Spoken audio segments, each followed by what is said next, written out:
Record. Mic trigger. Hello, friends, and welcome to a Creative Thoughts podcast. Real quick, me just recording stuff.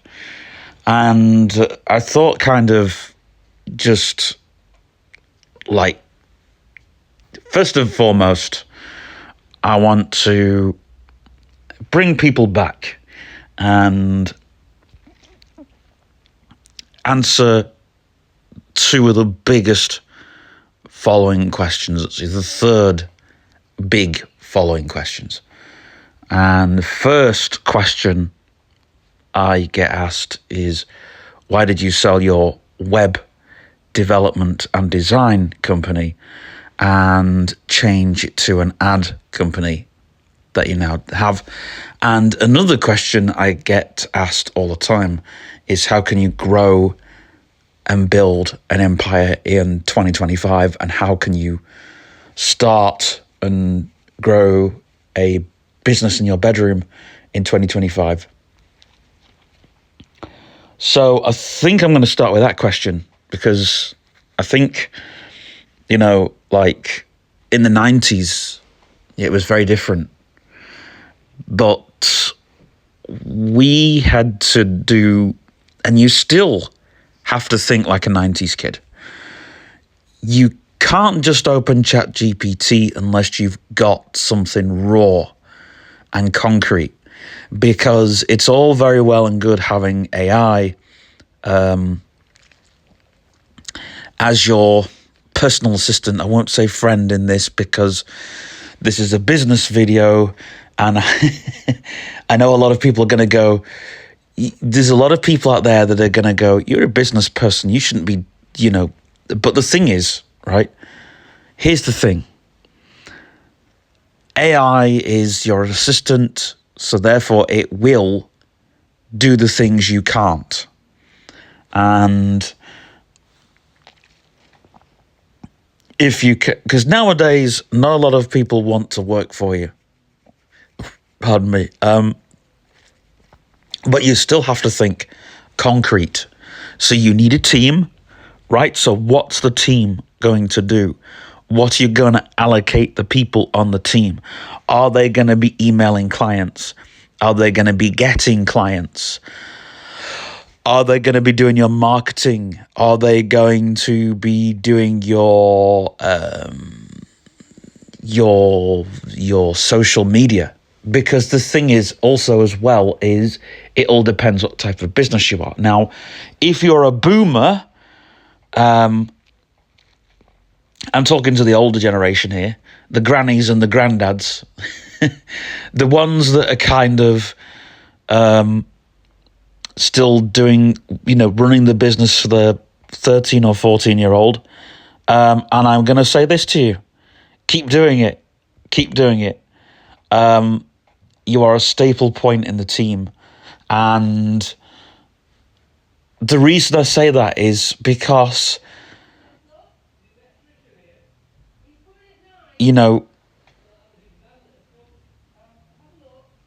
so yes, you may be in your 70s, you may be in your 80s, but if you're doing something that's helping, if you're helping out your children, your grandchildren, keep doing it. Keep doing it. Because you want them, you want them not to fail. Because here's the thing, if you want them to fail, give up.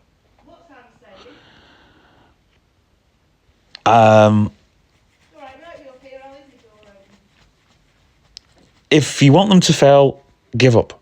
If you don't want them to fail, don't give up. Carry on doing, carry on, doing little things like answering the phone, which, to be honest, answering the phone for an old person is good. It's, they're not, we're in a loneliness pandemic. We really are. And it's a huge thing. So for the old people, they're going to feel it more because they don't want to be a part of this new wave, and I can understand that, and I get it, and you know, maybe that's something that I will address in a different video, because I think the thing is like, mental health is so big, but the thing is, we're not told to go in the middle of a field with a mess tin and a knife, fork and spoon and told to get on with it. I know that's not the reality of it, but how can I put it this way, right? When we did Duke of Edinburgh, right, we all worked together and we had some difficult times, you know, and we realised that we had to look at now we were all vulnerable members because we all had learning disabilities or whatever it was, but we had to use each other's strengths. And I remember one time we blindfolded other people in the group, and I had to be the one that was I couldn't guide them, but I had to be the one that was telling them what to do. I was instructing them. And it's like, you know, put them in their shoes. And here's the thing, right? I know schools are banning smartphones, which I totally agree with. You would think, as a person who uses technology, I'm using a smartphone to record this video now, but as somebody in this generation, like, I don't use AI a hell of a lot, to be honest. I only use AI to see for me and to generate pictures for me, and that's all I use it for.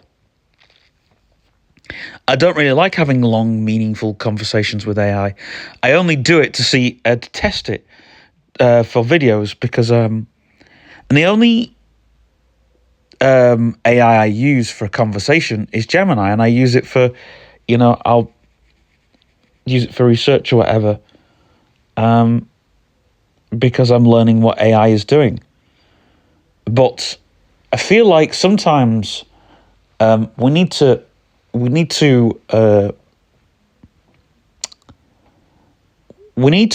put ourselves in grandma and granddad's shoes. I'm talking to all generations. I'm talking to the middle-aged. I'm talking to the young, right? You know, because it's difficult now to live with your phone, without your phone, because your phone does so much. You know, you can listen to music, you can use your camera, use the internet. Because I've not got the internet on my laptop at the moment. Got it on my Braille notes. I should really be using that more than my phone. But here's the thing, right?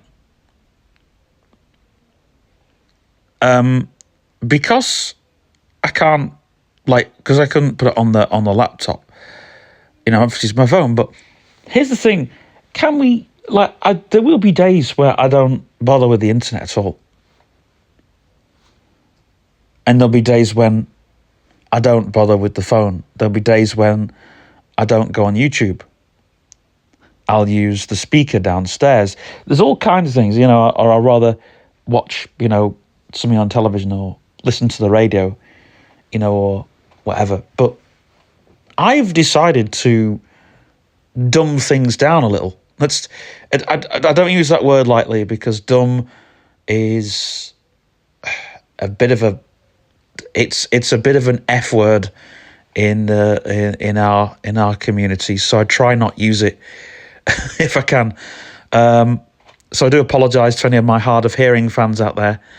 I know you watch my videos and I know you look at my transcripts. So I do apologise for using the D word. But here's the thing, right?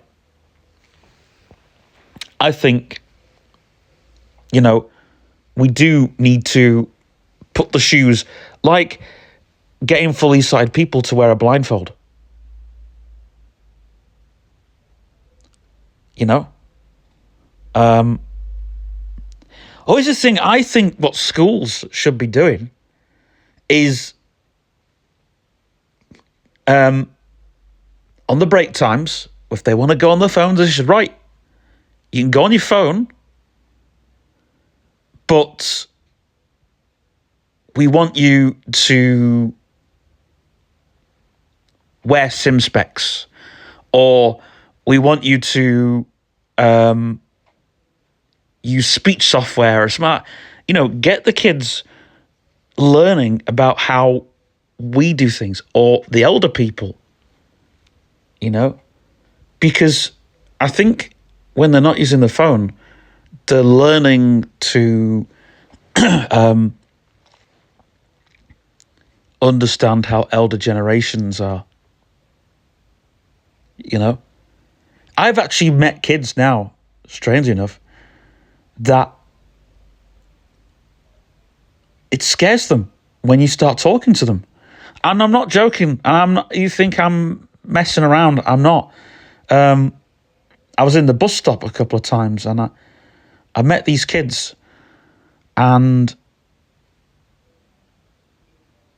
they're absolutely nervous. They're absolutely terrified. Now, of course, I wouldn't tell them to put their phone away, because that would, crumbs, it would be like harassing a child nowadays. I think if I told a kid to put their phone away, it would be, I'd be worried about what the adults would say, because they do have adults with them, these kids. Unfortunately, they're about 10 or 11, and the adults are with them. So I'm thinking, if I say something, I'm going to get bollocked by the adult here. So I don't tell them to put their phone away, but if I can get them to speak, that's a bonus. But they're nervous. They're nervous speaking. And you know something? I feel sorry for them. I really, really do. For them, speaking to somebody is like it's like riding their bike without stabilizers. That's how it is. They find it really, really nervous. I've seen people now that when you talk to them, they put the phone away as if it's, if it's really bad. The teenagers, they put their phone in their pocket as if it's like, it's really bad. And I said, look, I'm not looking at your screen. I can't see your screen. I've got a white stick here. I can see your screen, but I can't read what's on your screen. And then I'll tell them, look, you had your phone, I could see this, I could see that, but I couldn't read that. And I did this. There was one kid on the bus, he had his phone out, and his screen, I could see his screen. I was watching him scroll and scroll, and I was describing to him what I could see. And he stopped and looked around to his mates as if it was like, wow, this is amazing. And he kept scrolling. He kept pausing for a minute. And he said, what's that on my screen? I said, well, it's a picture of something. I said, I don't know what it is. I said, but I don't really want to know what the picture is. I said, but he said, oh, that's my, my family or whatever. So I said, oh, that's really nice. And it really sparked up a conversation. I think for that kid, he'd probably never, he was trying to, I don't think he'd ever come out of his shell before. So I think and this is another thing, right? Kids have their phones out on the bus. This is just my little worry. I'm going to finish this rant. This is me going off the script here, right? But kids have their phones out nowadays. What time is it? 8:53 a.m. Oh, we're all right. Kids have their phones out on the bus, and seriously, they don't know who is sat behind them. They've got massive screens. That was another thing I was saying to this kid. I said, what phone have you got? Oh, the iPhone. I was like, wow. I said, how big's your screen? This kid was like, wondered, but I think he was a bit nervous, me asking things like, how big's your screen? And I think that's a question that the teachers need to start teaching the kids, about internet safety. If you got your phone out on the bus, dim your screen, because you don't know. There might be someone who's visually impaired, but they might be able to read your screen. They might be able to read your screen, you know? Because not everybody who's got a cane, I know people who've got canes and they can read print that's size 36. Just so you know. And again, there is some hard of hearing people that are losing their vision, and they've still got a little bit of vision, and they can still... I've got a friend who could still read the screen.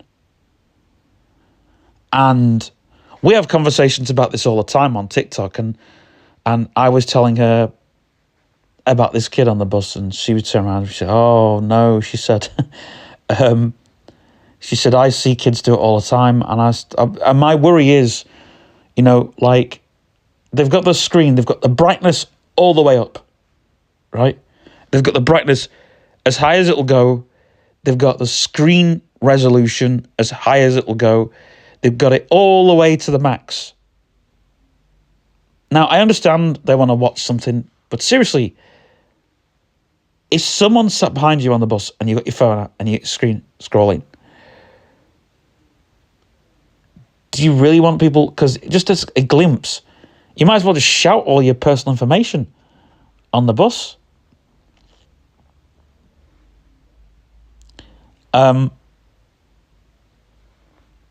I mean, I know there's times when I've had my phone out and I'm, you know, scrolling stuff, but or watching a video, but I don't really have my screen brightness all the way up because I don't want to burn my battery out.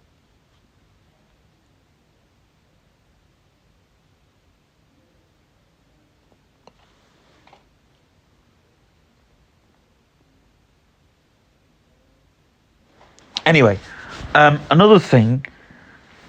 So yeah, and I think if you don't have your phone with you, you're stepping into the grannies and the granddad's shoes, aren't you? Really. Anyway, getting back to the creative thoughts, the Chat GPT, to have that in the background and have you, you know, also, you know, you've got to have really good team building skills. There still has to be people in there. You know, there still has to be, you know, people. And in the ad agency world, we're seeing less and less people and more AI. And the reason why ad agencies are using AI is because it's faster and it's quicker. But it's putting thousands of people out of jobs. You know, because if you use AI, that's putting the editors, the photographers, the artists, the copywriters, you know, there's a lot of people in the ad agency world who will use a very small portion of AI. A very small portion of AI. And there's going to be a lot of jobs cut. A lot of them. And in the care industry, I was talking to somebody last night, and we were talking about AI bots. And I think in the care industry soon, we're going to see more AI and less... Anyway, this is me ranting again. But the thing is, that's what's going to happen. It's going to be like... I mean, it's good being independent and stuff. I mean, the advantage of having an AI support worker is, say if something happens, say if you're out and about and say something happens, they will call like an ambulance, or they'll call. I think what needs to happen is there needs to be private companies who start, the mental health industry. There needs to be smaller independent companies that starts looking at mental health and how to help people in mental health. Because here's the thing, if you really want care in the community, right, it starts with using and creating tools, creating and using tools, right? And the reason why care in the community has never worked, and again, I want to do another video on this, is because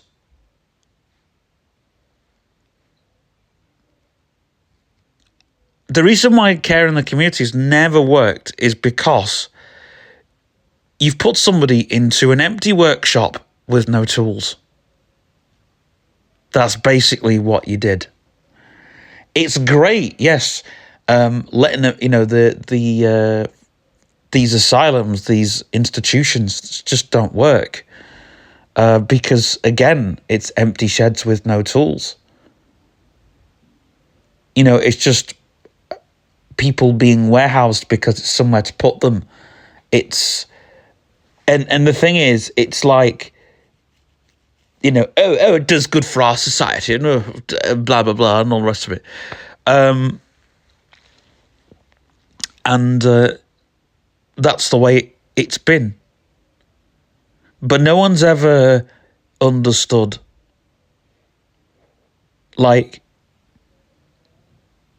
a lot of those people, I'm going to tell you this is something that I've actually read. There was a lot of people that had very minor problems. I mean, here's the thing. Today, right? This is me going on a little rant again. But today, if you brought the asylums back, they would be full. They would be full.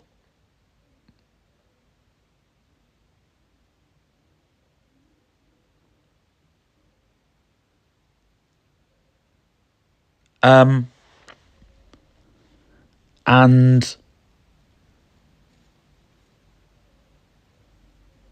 they'd be screenified.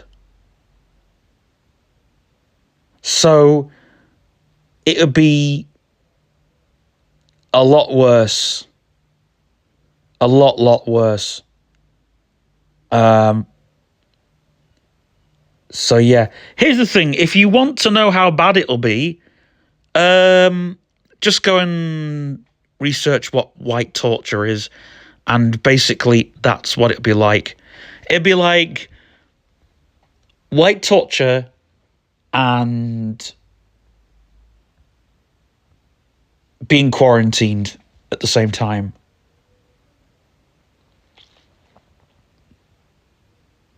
It'll be basically like solitary confinement. And that's actually what it'll be. And loads of people will just it'd be like the back rooms versus solitary confinement. But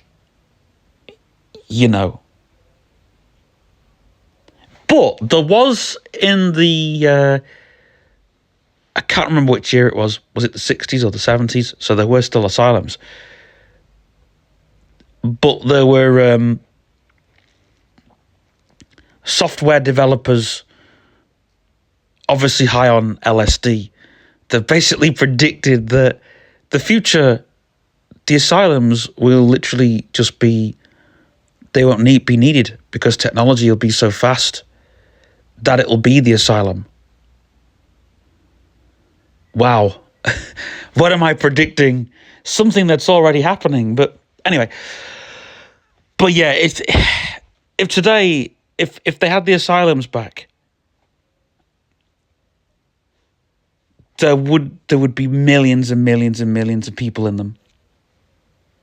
They'd be crammed.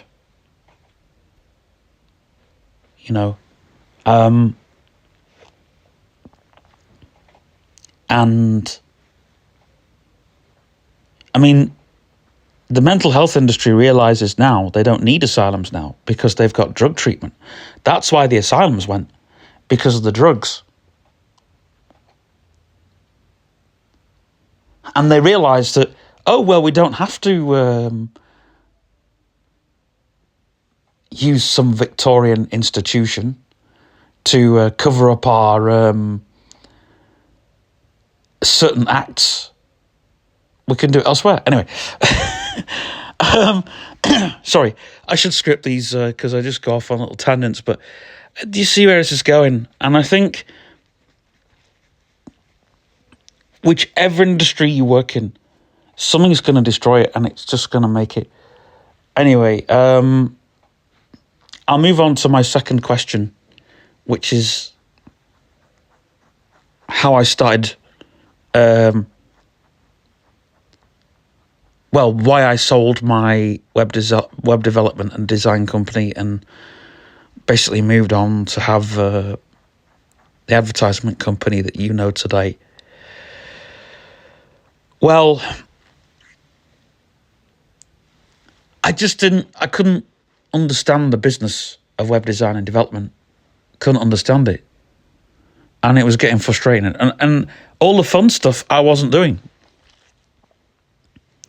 And when you run a business, you can't really do fun stuff unless you want to lose your business, which I ended up doing. And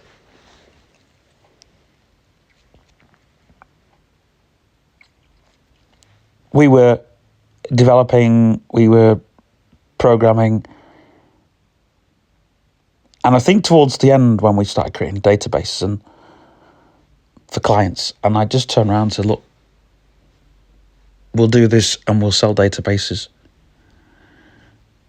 But sadly, we'd sold the company. So we had to do those last two contracts. And we were in a very wrong era. We should have done it the other way around, because now web design and web development, anyone that's in that, it's a lot of money because everyone wants a shop. Everyone wants a shop. Or if it's not a shop, they want somewhere where they can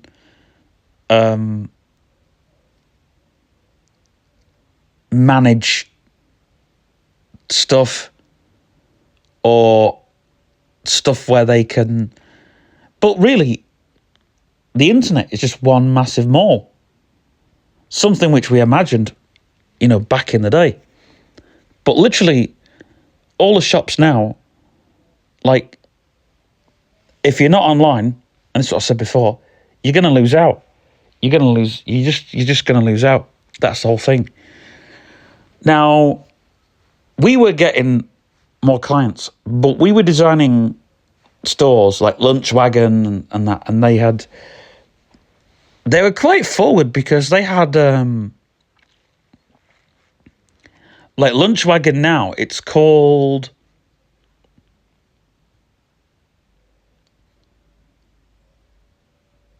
I think it's called The Food Tree or something. And they have a great website now. But we designed their first website, I think, and we developed it.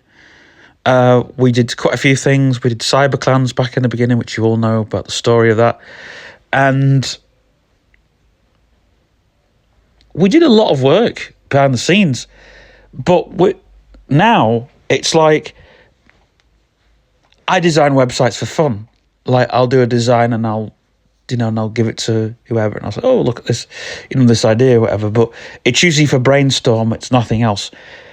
I personally think for website design, it's usually it's usually left to those who can do it. Basically, you are developing a business. It's what you're doing.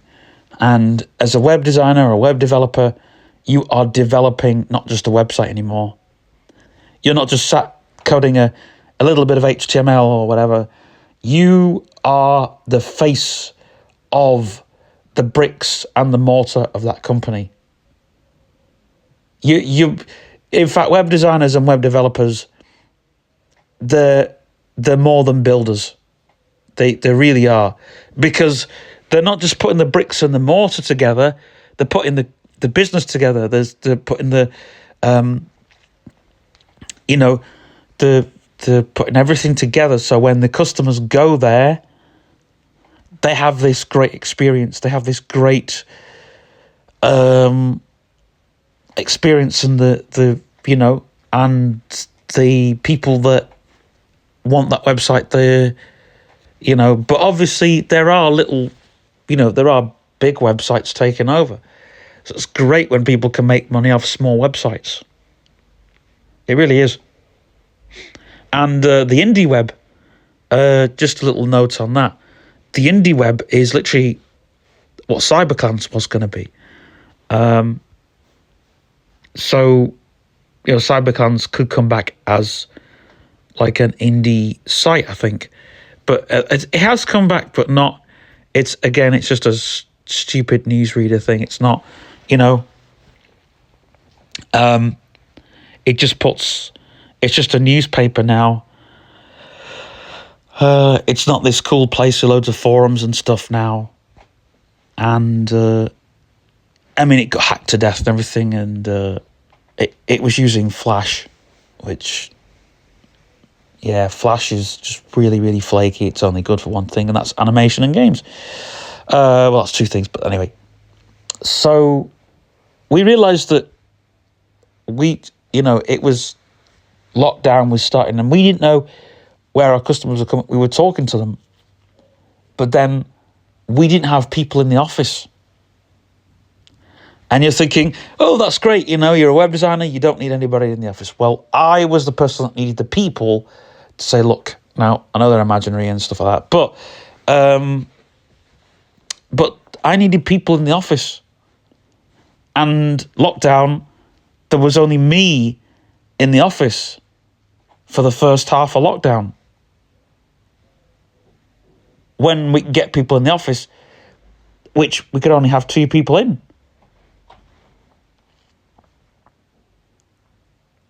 And they had to come in and they had to wash their hands.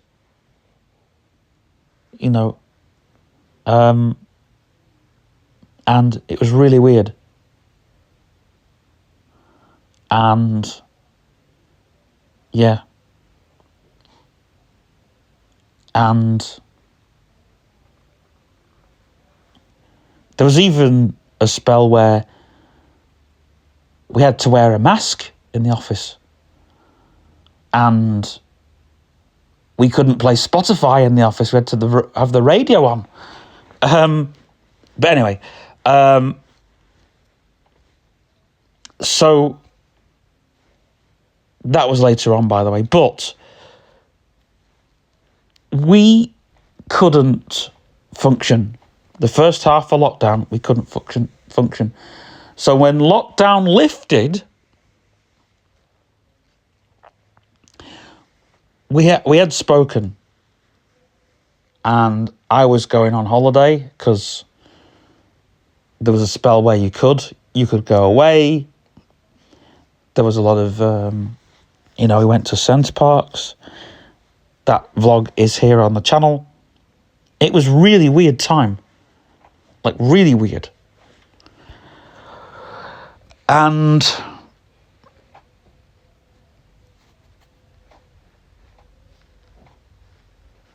what happened was,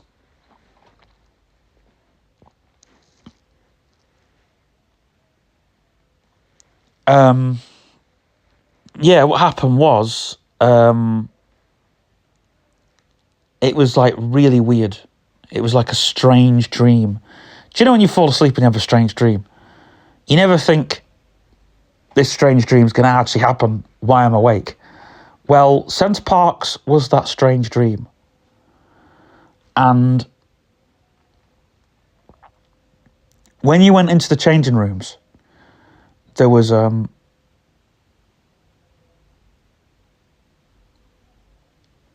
thing that you tapped on the wall, and it kept saying safe. And I thought, what if it doesn't say safe? Do we have to go home? So I'm thinking, don't sniffle, don't sneeze. I was checking my temperature before I was going in, because I really want to go in the pool and have a good time. And when it's safe, I was like, yes. And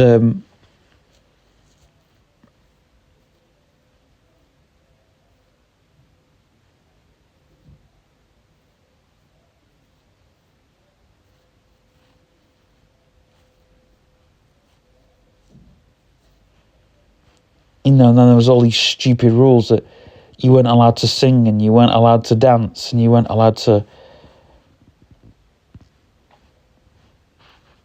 all that rubbish. So, anyway, we were in the changing rooms, and we got ready and all the rest of that.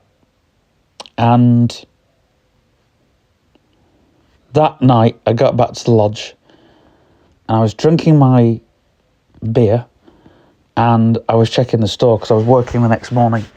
Well, all I was doing was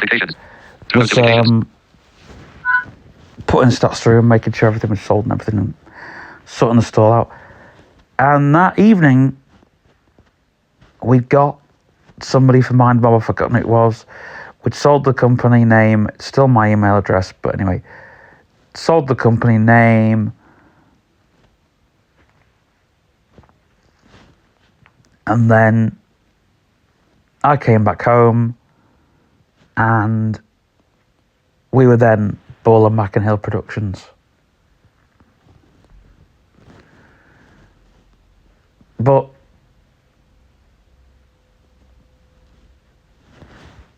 we were Ball and Mackenhill and Johnson Productions for a while. And then, Ball and Mackenhill Productions, because it was Tom Mackenhill and me. And then Tom left, and I was like, no, we've got to have a name that's more... says what our company does. So I was ages looking for a name, and then the name came Radiant Advertisement. So... Free notifications. And we weren't an advertisement company, we were a marketing company to begin with. But it's like, we can't be a marketing company that does advertising, because that was the problem when we were the web design. We're not a web design company that does development, or web development company that does design. You can only be the one thing. And so now we do advertising. We still have to, remember like the marketing stuff, all the strategies, all the rest of it. Because that's what makes a good ad. So, yeah. I think I'm going to answer my follow-up question in a following podcast. Bye for now. Free notifications. 9:16 a.m. 8:7 PQRS. 8 TUV. Mic trigger. But mic lock. Finish recording. But